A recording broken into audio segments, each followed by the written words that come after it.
Jadi kalau orang mengajarkan keberagaman ke dalam Islam, kemajemukan dalam Islam, ini orang sing kakean mangan micin wis ngono ae. Sudah. Ini sok-sokan sekarang. Kita itu Islam Nusantara. Ya kan, Islam Nusantara. Harus Islam yang dinusantarakan. Nah, ini orang salah kaprah. Jangan kita mengatakan kita tidak seperti Islamnya Arab. Kita bukan seperti Islamnya Singapura, Islamnya Amerika. Ini orang yang otaknya sudah kena mihun, ya. Kena Indomie goreng, akan mangan micin. Itu pasti sesuai dengan kakek-kakeknya. Jangan kita ini sok-sokan lebih luas wawasan kita, teknologi lebih maju, terus kita merasa lebih alim dari Mbah Hasyim Asy'ari, lebih tinggi ilmunya dari Mbah Hamid Pasuruan, lebih tinggi daripada Mbah Wahab Hasbullah, Mbah Bisri Samsuri, Mbah Maksum Lasem. Apakah kita lebih tinggi dari mereka? Mereka pakai jubah kok, mereka pakai jenggot kok. Iya kan? Mereka pakai jenggot, pakai imamah, pakai surban. Ini sok-sokan sekarang. Kita itu Islam Nusantara. Iya kan? Islam Nusantara. Harus Islam yang dinusantarakan. Nah, ini orang salah kaprah ini. Loh, Islam Nusantara itu sudah dibuat oleh Mbah Hasyim mulai dulu. Sekarang ini orang-orang yang sok-sokan Islam Nusantara itu sudah ada dari dulu, bukan kemarin. Makanya ada Islam Nusantara, yaitu Islam yang nasionalis. Ya memang Islam itu tidak ada, Islam yang radikal itu tidak ada, Islam liberal itu juga, Islam itu pasti nasionalis. Jadi nggak ada Islam yang nggak nasionalis, itu nggak ada, karena guru besar nasionalis itu Nabi Muhammad. Lo kok bisa katakan nasionalis ini kan keberagaman, tidak membeda-bedakan ras, tidak membeda-bedakan suku, tidak membeda-bedakan golongan. Loh, ini yang dilakukan Nabi Muhammad.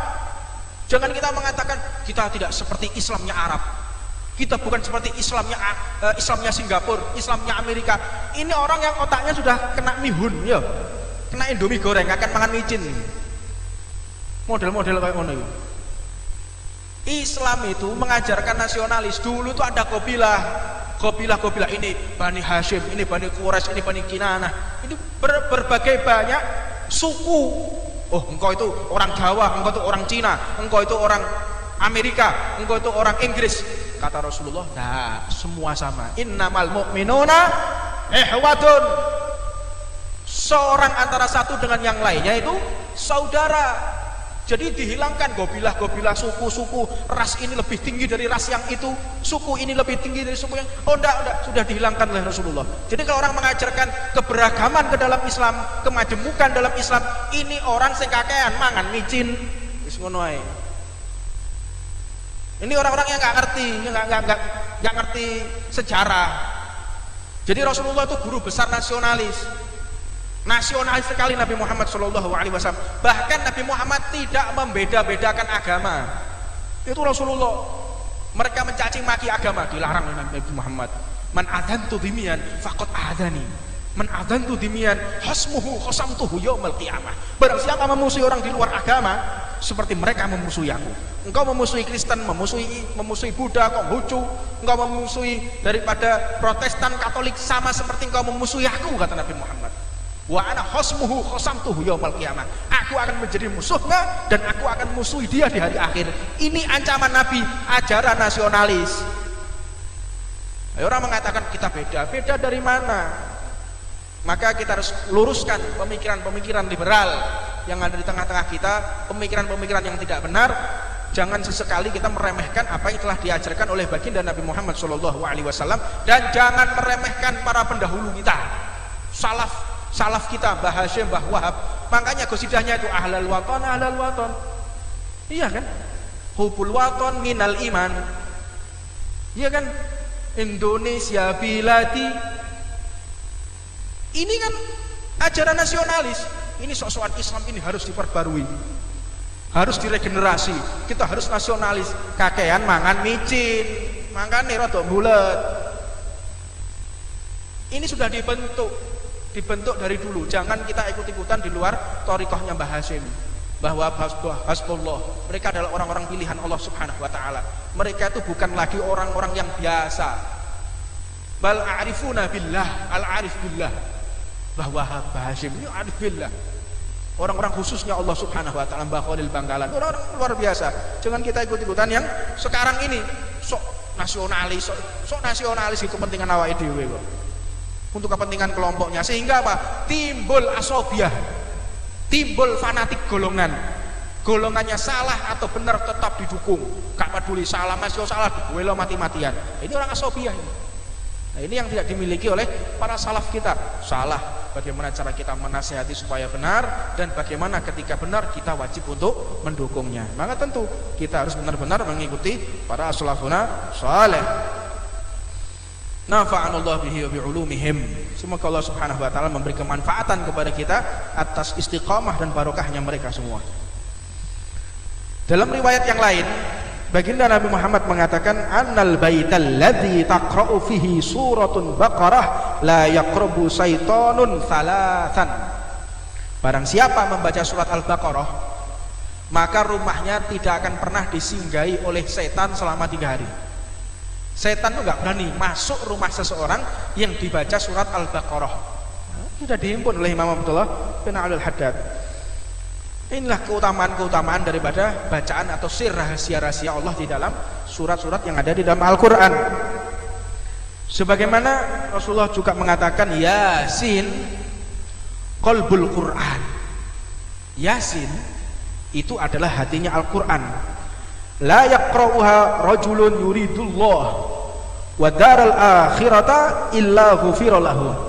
Yasin adalah intisari di dalam Al-Quran. Tidaklah seseorang membacanya semata-mata karena Allah, melainkan dia akan mendapatkan dosa yang akan diampuni oleh Allah. Surat Yasin. Kemudian surat Yasin atau qalbul Quran, hatinya Quran, intisari di dalam Al-Quran.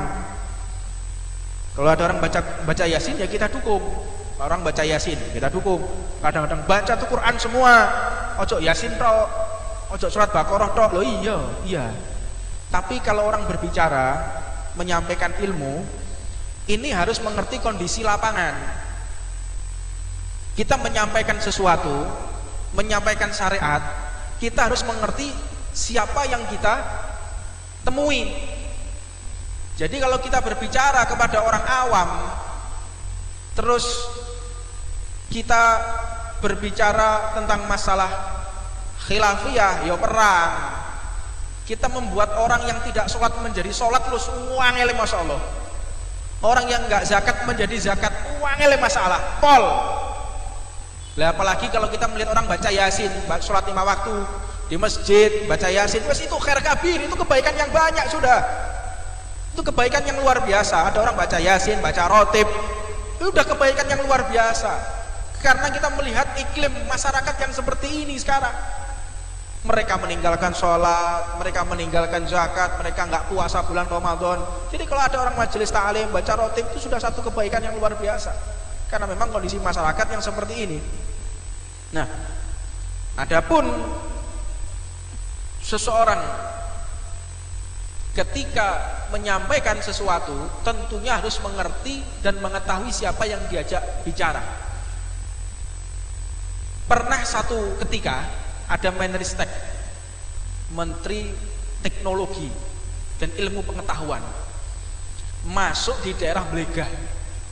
Blega ini Madura. Madura masuk lagi di atas gunung, ngumpulkan masyarakat.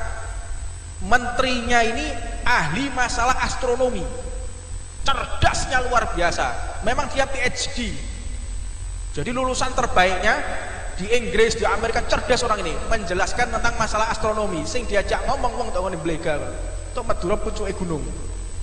Radio ora ono ya. Apalagi internet wis ora ono diajak ngomong. Bapak-bapak sekalian, kita harus memiliki pesawat luar angkasa. Sebagaimana Cina bisa, sebagaimana Korea bisa, sebagaimana Australia, sebagaimana Amerika memiliki pesawat yang bisa sampai ke bulan. Sebab bulan ini ditempuh dengan jarak sekian, harus melewati atmosfer, dijelaskan luar biasa. Bagaimana bapak-bapak, setuju apa tidak kalau Indonesia punya pesawat yang bisa ke bulan? Dijawab ambek wong sing mburi. Gimana, setuju apa enggak? Saya enggak setuju dan enggak bangga. Loh, sampean enggak bangga? Sampean enggak setuju? Enggak. Lah kenapa Pak? Karena sudah banyak yang ke bulan. Lah terus saya maunya pesawat yang bisa ke matahari. Lah bayang. Lah niki kerono sing diajak ngomong gak paham. Makanya ojo halal haram bid'ah sing ojak ngomong iki lho sapa? Wah, akhirnya loh, nggak bisa ke matahari, nggak bisa ke matahari, sebab matahari itu memiliki derajat sekian, mendekati sekian tahun sudah meledak pesawatnya, dicuwelas nomane panjang-panjangnya, sak jam jelas nomane. Bagaimana, bapak-bapak? Kalau cuman mau ke matahari gampang katanya. Loh, kok bisa gampang? Gampang. Gimana caranya Pak? Sebab begini jelas no gampang. Gimana cara berangkatnya? Kalau mau berangkat itu ba'dal maghrib. Nanti pulangnya sholat, pulang sudah sebelum sholat subuh lagi. Iya kan? Sing diajak ngomong nggak paham. Makanya kalau kita ceramah, kita memberikan syariat, itu lihat yang kita hadapi siapa. Ini harus kita tahu ini. Sing wajak ngomong, lo nggak iso maca, nggak iso nulis. Wajak ngomong masalah hilafiyah.